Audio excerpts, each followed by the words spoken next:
question we are given that angle ABC is 69 degrees, angle ACB is 31 degrees, we have to find angle BDC. So we have angle ABC equal to 69 degrees and angle ACB is equal to 31 degrees. We have to find angle BDC. Now we know that sum of three angles of a triangle is 180 degrees. Therefore, in triangle ABC, we have angle ABC plus angle BCA plus angle CAB is equal to 180 degrees.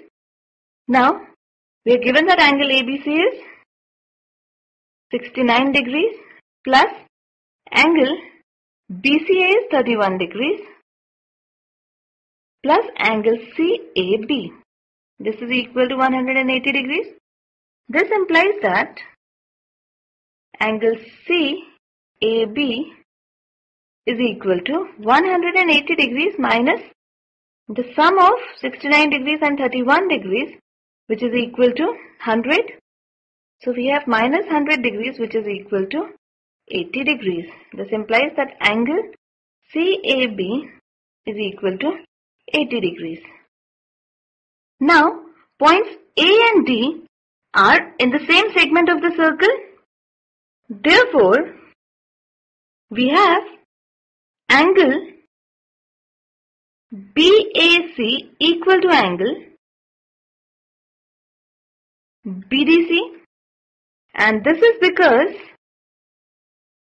angles in the same segment of a circle are equal. Hence, we can say that since point A and D lie on the same segment, therefore, angle BAC is equal to angle BDC. Now, angle BAC is 80 degrees. So, we have 80 degrees is equal to angle BDC.